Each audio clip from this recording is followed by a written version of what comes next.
من کبوتر بهاور هستم، متولد 1332، آموزگارم و از سال 54 تدریسم رو در مقطع ابتدایی در شهر کرج شروع کردم. یه جورایی میتونم بگم زندگیم رو با بچه ها گذروندم.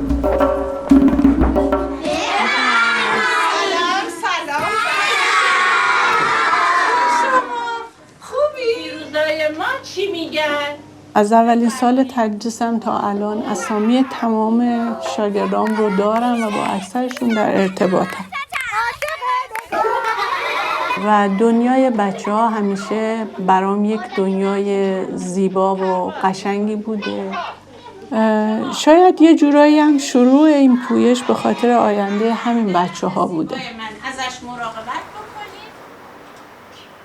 دقیقاً 27 تیر ماه بود زمانی که جنگل‌های ارسباران داشت میسود. آقای رضا زارعی دوچرخه سوارمون در اثر یک بی احتیاطی کشته شده بود. بعد زمانی بود که اسید تزریق می‌کردن به سگ‌ها و اینها واقعاً ذهنمو مشغول کرده بود. حالا راست یا دروغ، ولی اینو خوندم خودم که در اثر انداختن یه ته سیگار جنگل‌های ارسباران و قراداغ دچار آتش سوزی شد و تو همین حین بود که با حجم زیادی از ته سیگار تو مسیر پیاده روی و دوچرخه سواری تو باغچه ها من روبرو شدم که همونجا دویدنم رو متوقف کردم و شروع کردم به جمع کردن ته سیگار. همسر من به خاطر سیگار دچار مشکلی شد که من یک عمر آسیبش رو درش دیدم، در زندگیم دیدم و اواخر خیلی اذیت شد. خیلی کمتر شده. این نبود که من از یه چیزی در حدود ببین از اونجا تا اونجا 10 متر یه چیزی در حدود 1 کیلو ته سیگار جمع کردم. خب افرادی می اومدن رد می شدن، خسته نباشید، حالا با این ته سیگارا رو میخوای چی کار بکنی؟ به چه درد میخوره؟ بعضیا میگفتن خب مگه ما کشیدیم، ما انداختیم که بخوایم جمع بکنیم. دیدم یک کیسه انقدی آورد خانم، من اینا رو دیروز خودم اومدم جمع کردم. و یکی دو نفرم اومدن همکاری کردن، یه آقا و یه خانم بودن. سپاسگزار. حنیفی سربلند. گروهی که بودیم، گروه کوهنوردی، من این موضوع رو مطرح کردم و افرادی که اونجا بودن استقبال کردن و شدن حامی این پویش. پویش از اونجا پا گرفت. ما تمام این ته سیگارایی که توی زمین افتاده رو برمی‌داریم. اگه سگا بخورنش میمیرن؟ بله عزیزم، سگا هم اگر بخورن میمیرن. چه اینو پوشیدی؟ نه عزیزم، این برای اینکه نشون بده ما داریم اینجا یه فعالیتی انجام میدیم، خب که بقیه ببینن لباسمون این رنگیه، بیان از همون سوال بکنن، بگن شما دارین چیکار میکنی، ما برایشون توضیح بدیم. مرسی که گوش کردی. قربون شما برم، کاری نداری؟ خدا نگهدار. تخمه است. بگم تخمه فروشیه. ما جمع کردیم برا؟ هممون جمع میکنیم. جوانای بچه‌ای مثل شما میان سه شنبه ها. همین ساعت ما اینجاییم. هر سه شنبه ای که بیای 4 تا 6 بیا کمک کن، این کیسه رو بگیر، دستکش هم بگیر، سر جمع. بارها با چش خودم دیدم بز میخوام. بز وقتی میخواد بشینه قشنگ زیر پا خودش رو تمیز میکنه، بعد میشینه. حیوان که شعور نداره، تفکر نداره، ولی ما آدم ها دیگه نباید کسی رو، ما خودمون باید در. من آدرس رو گرفتم، انشالله شب میرم تو سایت. کلاهش گفتم دیگه ته سیگار خانوما رو زدم که به خانوما بگم خانمای عزیز با روژتون معلوم میشه که کار ماست. میگم تو 20 سالم اینجا بیای بازم میریزن. الکی پول میدی به این. برای نسلای آینده اینا همه اینجا 3 بسته میکشن. روزی 3 بسته سیگار.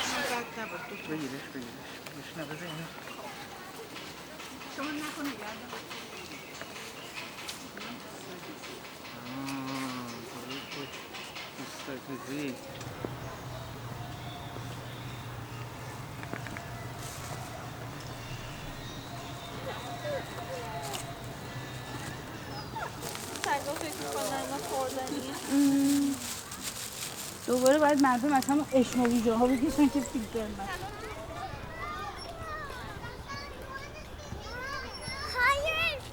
دستیگارشو کجا میندازی؟ دستیگارش نه نگاه تو مجم باست نترس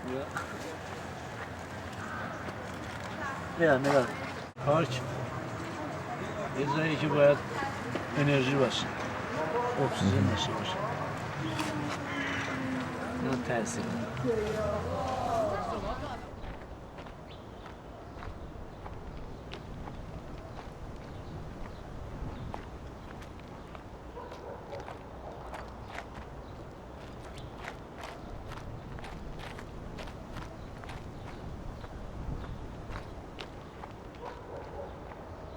مشکل برمیگرده به موزیکا و فیلمایی که میبینن ملت. من خودم اینجوری سیگاری شدم. حقیقت یه دونه فیلم دیدم اون پخش نکنی اینو ارباب مرده. پسر خوبم. ما نمیگیم سیگار نکش. سیگار خطرناکه. ننداز ببین خب شما بفهم این داستانا یا مثلا همین دیسلاوه چیه همون مثلا گوش میده میگه سیگار رو نمیدونم فلان کردم سیگاری شدم به خاطر تو از عشق تو نمیدونم این داستانا و اینا. مثلا از اون آقا پرسیدم گفت ته سیگار داریم جمع می‌کنیم. نه سیگار که جز به زباله نیست. دیگه میره. ته سیگار ما الان طرف چون چیه؟ ته سیگارت رو رویشمون تو چین تو فولاد حالا داریم چی کار میکنی؟ میشه یه دیگه بدیم من به اون آقایی که داره سیگار میکشه بدم؟ شما همین حرفای منم بهش انتقاد بفرمایید. دستتون در نکنه. مرسی ممنون. خواهش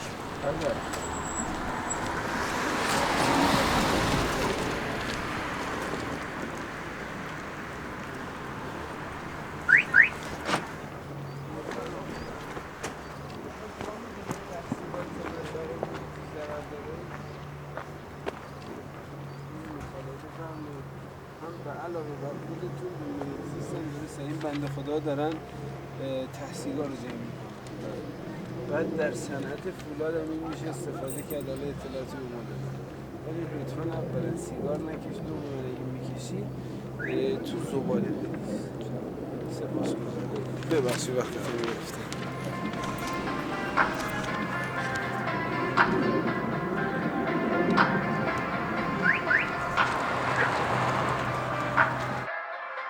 ما میذاریم پشت سیگار بعد میندازیم وقتی تموم شد میندازیم تو سطلش. ترک زخمام رفتی جونم بعد و بورم میسوزونم رفتی یه مغز میگیرم جبهه حق مثل درخت شاخه آش برگ میده پاییز خشکه دست میدونم واسادی مثل یه مرد توی نوشته هم سرماییم هست جلوتر از بقیه به فکر آره این رسمت. من مهران آبادی هستم تقریبا میشه گفت قریب 35-6 ساله که علاقمند بودم به این کار و آشنا شدم با پویش به اصطلاح ته سیگار رو با خودت ببر. ما ایده به اصطلاح ساخت تندیس هایی رو بدیم که بشه این فیلترها رو در اونا گمجوند. ماجرا اینه که اونو بشه به یک نحوی ارتباطش رو با طبیعت کور کرد. یعنی فرض کنید این میره توی رزین یا طرح دیگه که داریم که بتونیم بخش‌هایی از اینا رو توی خود محفظه‌های شیشه‌ای مهار کنیم. بشر ظاهراً تخریب تن خودش رو پذیرفته اما الان مازاد در اون خسارتی که به جان و نهاد خودش وارد کرده الان یک چیزی رو اضافه کرده که طبیعت اینو نمیپذیره.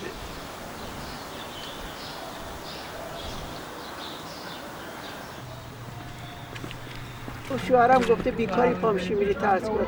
همین شماهایی به این دولت کمک میکنی و چیز میشه. اینا خودشونه کشیدن کنار. برو ببین چی مردم دارن، زلزله میاد، سیل میاد، نمیدونم چی میاد، اینا مردم میدونن کمک میکنن. اینا دیگه کاری به کار اینجا ندارن. دوست خودم صمیمیمون که با ما میاد میگه خیلی مسخره میکنن. خانم فقط دغدغه‌مون همین تای سیگاره. برو ببین چه جوری سطل زباله و نمیدونم چی خالی کردن خیابون. خیلی حتی بچه‌های خودم میگن که چی آخه؟ بچه خود منم میگه جوونا میریزن، شما با این سن و سالتون میری خمش جمع میکنه. شهر خود همش خدا میکنم بچه من نبینیم. خجالت اونو زندگی رو میندازی میری که چی بشه؟ هر هفته اونم. تو فکر نمی‌کنی اگه دوستای من تو رو ببینن چیه؟ هر هفته خانم من نمیشناختم، اون منو شناخت. اون که آقا پسر رد شد دیدی؟ گفتن من کجا؟ سلام خانم موسوی.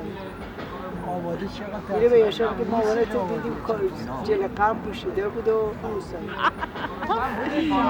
سیگار چند موسوی. خیلی بده که آدم منتظر باشه و به رفتنش فکر کنه. میگم آدم از امیدش رو از دست میده. من الان 77 سالم ولی هیچ وقت امیدم رو از دست نمیدم. برای فردا تلاش میکنم. عکس آخرالله ما رو بگیری. آقا آخرالله خیلی زحمت میکشه. آخرالله بیا.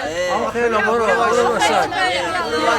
خدا اگر این خیرالله نباشید. کم کم تعداد اعضای پویش و افرادی که همیاری میکردن داشت بیشتر میشد و مردم استقبال خیلی خوبی داشتن که متاسفانه همه‌گیری کرونا باعث شد که فعالیت ناتمام بمونه. خداحافظ شما. سلام برسون. خانم خداحافظ. اکثرا تو قرنطینه بودم و عملاً برای جمع‌آوری هیچ اقدامی نشد به خاطر اینکه تحصیلگار دیگه آلوده تر از همه پسماندهای دیگه هستش با بودن ویروس کرونا. ولی کارهای فرهنگی چرا؟ کارهای آگاهی سازی از جمله ترجمه فیلمایی که در این رابطه بود، زیرنویس کردنشون یا حالا گذاشتن عکس تو صفحاتمون با توضیحاتی که داده میشد، این کارا انجام شده. چه خبر چی با این وضعیت کرونا و با این صحبت‌هایی که میشنویم و با این مسائلی که میبینیم واقعا در شوک فرو رفتیم. قرار بود به اصطلاح تو 11 اسفند ما یه همایشی داشته باشیم. از افراد زیادی دعوت به عمل اومده بود، از قائم شهر، از کاشان که در این همایش باشن، ولی متاسفانه همه متوقف شد و اعلام کردن که تعطیله و هیچ گونه فعالیتی صورت نگیره. تصمیم داریم که با نامه‌نگاری یک سری کارها رو انجام بدیم. مسئولین محیط زیست، از مسئولین شهرداری و سازمان پسمان بیان از کارهایی که اجرا شده مثل ساختن مجسمه دیداری داشته باشه. حالا نمیدونم چقدر اجرا بشه نشه با این وضعیتی که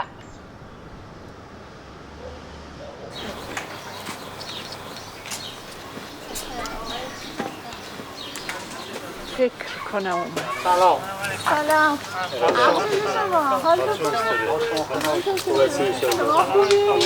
ما برای هزینه کردن برای آموزش هیچ ابایی نداریم. هزینه میکنیم. با یه آقایی داریم مذاکره میکنیم برای جاسیگاری های فلزی که تعداد بیشتر با هزینه کمتر تو خیلی از پارک‌ها نصب بکنیم.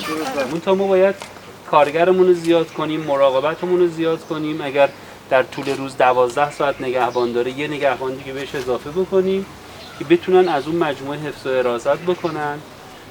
چند تا صندلی رو این کارو کردن؟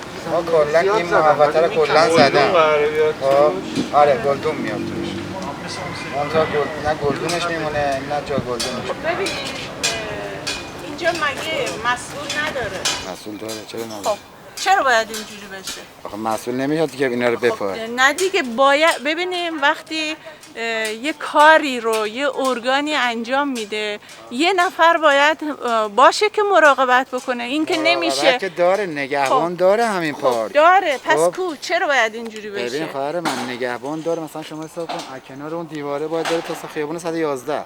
خب باشه چی؟ باشه وقتی که شما اینجا رو ول می‌کنی میری بالاتر خبر نداری پایین چه اتفاقی داره میفته. یعنی در عرض مثلا نیم یه ساعت دقیقه یه دقیقه اشکال نداره. ما اینقدر میزنیم اینقدر بشکنن، ما اینقدر میزنیم تا یاد بگیرن. نیاوردی بزنیم. چی نیاوردن؟ اینو آوردن دادن به من. خب باشه اینو بدن، مسئله نداره. کی بده؟ بنده خدا کی بده؟ همون مسئولی که باید این کارو بکنه. هیچ خبری نیست.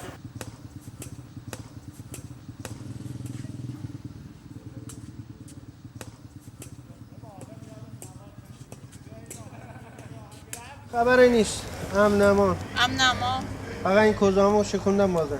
من دیروز آماده کرده بودم برای امروز، یه از اونجا تا پایین کامل بود. اونقدر آدم میاد لاتولو اون یه چی سر میانداز، یه چی توپ میانداز.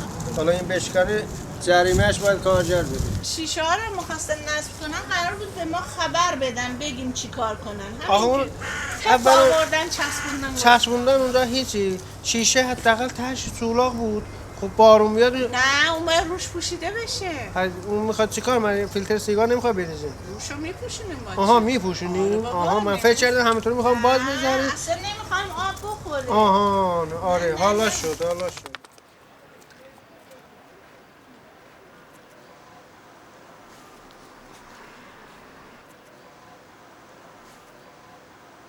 درس‌های دیگه هم تلفیق میشد، از جمله هنر، ریاضی، علوم، هدیه‌های آسمان. یه نمونه شد. تو سالای 60 اومدن برای ارزشیابی متدی رو ایجاد کردن، درصد قبولی کلاس‌ها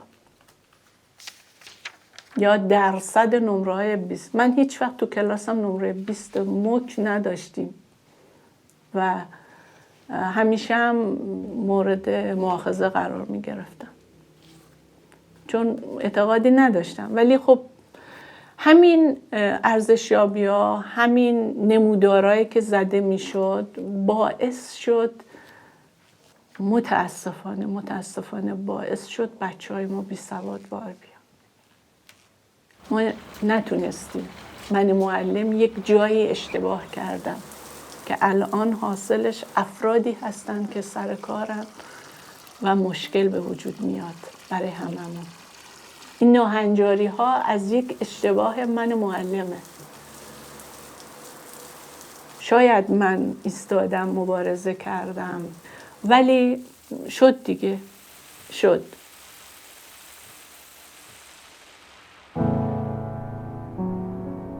وقتی صحبت از بچه هاست، آینده بچه ها هست، دنیای بچه ها بستگی به من بزرگتر داره و این رو باید با عملم جا بندازم. در مورد این پویش هم امیدوارم دیگران این کار رو ادامه بدن، چون فقط با فعالیت‌های گروهی این پویش و پویش‌هایی از این دست به ثمر میرسه. فعلا که باید ببینیم کرونا چیکار میکنه و کی میخواد بره تا بتونیم فعالیتمون رو شروع کنیم.